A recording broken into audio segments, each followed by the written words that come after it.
All right, guys, what's going on? Got a couple of things I want to talk about here today. Yes, we will eventually talk about the Titania Elite Orb compensation, my thoughts towards their messaging there, which was kind of irritating to me, to be honest with you. But I also want to talk about something else that I think has been sort of swept under the rug and hasn't really been given as much attention as I think it should have. And it's the Agent Venom event.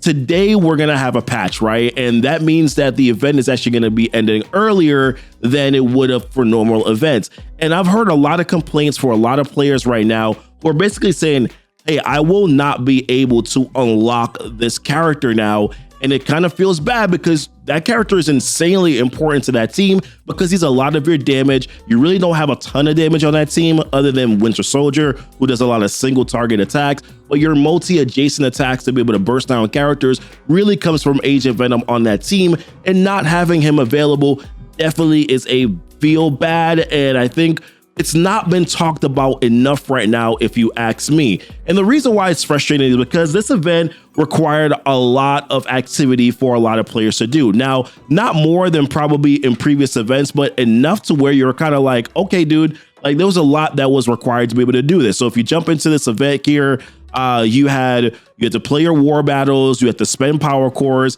and you had to collect the symbiote samples. The symbiote samples, of course, are from the milestone orb or the web milestone where you had to blitz XYZ amount of times. For an endgame roster, it's actually not that hard to be able to get the symbiote samples by doing the blitzes. I think probably 3 rotations a day was able to take care of it. Of course, if you're a little bit more mid game, it's going to probably take you a little bit more blitz rotations in order to be able to get it done.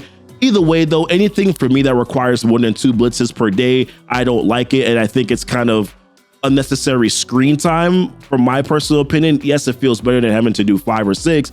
But to me personally, blitz is an antiquated game mode that needs to be getting rid of.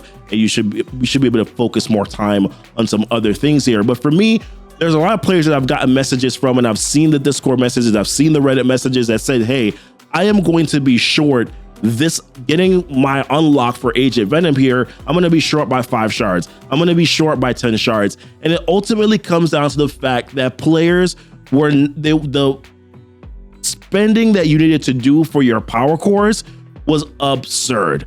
It was an absurd number of the amount of power cores that you were going to have to spend on a day-by-day basis in order to be able to unlock Agent Venom. And I'm just looking at this event right now, and I'm saying to myself, how is this fair to the player base, that players can spend and do so much activity as it pertains to war battles? Because there were players who told me that they were doing 14 war attacks for some of their war matchups. They were doing their blitzes. They were able to collect all their samples, but because it didn't spend enough cores, because it kind of equated to you needing to spend what about like 500 cores per day, they were not going to be able to unlock this character Agent Venom. So I look at this and I say, why has this been swept under the rug? Why has there not been compensation sent out for that for players that are going to miss this character? Now, the Captain Carter event was kind of similar in a sense, not fully, right? I guess it's not apples to apples, but it wasn't great because of the amount of gold that you had to spend, but it was actually significantly easier than what a lot of players thought initially it was going to be. This event, on the other hand, was not, and the Captain Carter event was slightly modified to help out players to be able to get some extra shards, right? They didn't modify this event at all. They didn't send out any compensation in terms of power cores for players to be able to spend it, and include any additional symbiote samples for players to be able to grab those, like even from getting some additional ones and maybe multiplying by 3 for the web dailies that you were getting. That would have been a nice way for players to be able, for them to kind of help and ease players to get to milestone 30. I'm not even going to be able to get to milestone 30 here. Now, to be fair, I also did spend money on Agent Venom. That's the only character that I bought for this entire team, because Agent Venom is a character that I really like. But I knew that I wasn't going to be able to get this amount because I wasn't willing to spend an excessive amount of power cores in order to be able to do so. So I look at something like this and I ask the question, why has this not been talked about? Why did they not put out any sort of compensation for this? Why did they not factor this into the equation? In my personal opinion, there's not enough light being shed on this event right now. And I want to be able to shed some light on it so that they can really understand how much they have porked players as far as this is concerned. Which then leads me to another thing that I don't like that they did as well. This Titania Event Orb compensation message, I hate it, bro. all right, hate's a strong word. I'm like close to hate, but not fully at hate. Here's the thing. You can read the rest of this messaging. What I'm really going to focus on here in this message is right here.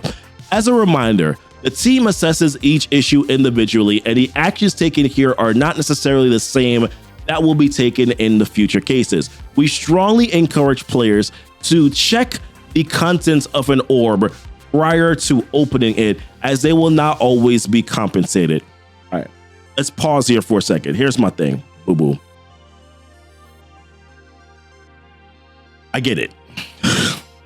There are players who definitely do exploit this, right? They know that the character is not there. They'll go and they'll spam their orbs because they know that usually in the past that they have sent out compensation for it. I understand that. But there are players, a lot of them, who genuinely open up the orbs because you put the message in there, or the banner states that the character is there and they open up their orbs, right? There's a lot of times where players do that. So now what you're telling me is that you are going to penalize the player base because of something that you screwed up. Like, to me personally, it's your fault.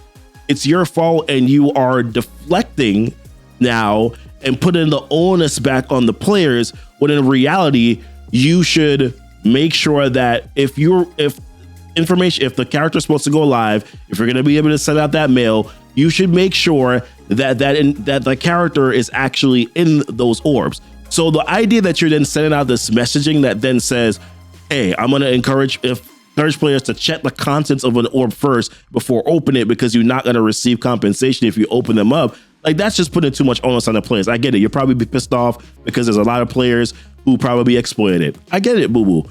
But that's also not their fault, right?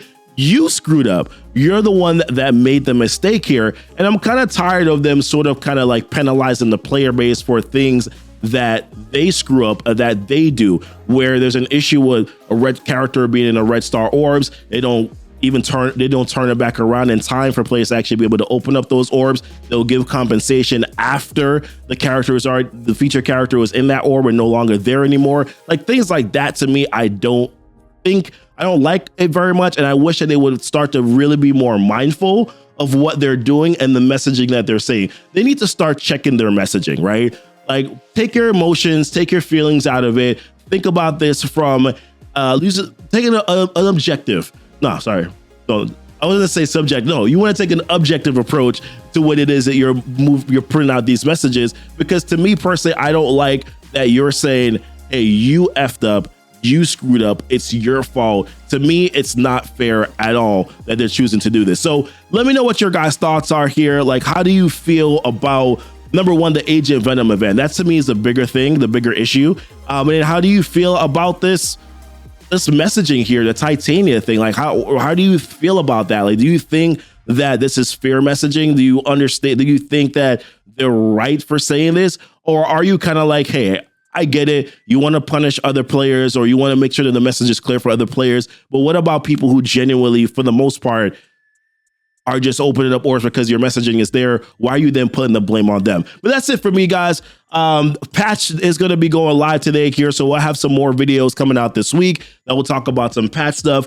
Patch, best and worst of patch here. We'll talk about patch priorities a little bit later on this week. So check back in here, guys. Don't forget to like and subscribe to the channel if you have not done so already. Hit that notification bell so that you know when the videos do go live. Also, check out the links that are down below in the description. Link to my Twitter, Facebook. There's also, Instagram. That's also down there too as well. And a few other links that are there too. But appreciate you guys watching the video. And until next time, guys, y'all be blessed. Y'all be safe. Bye.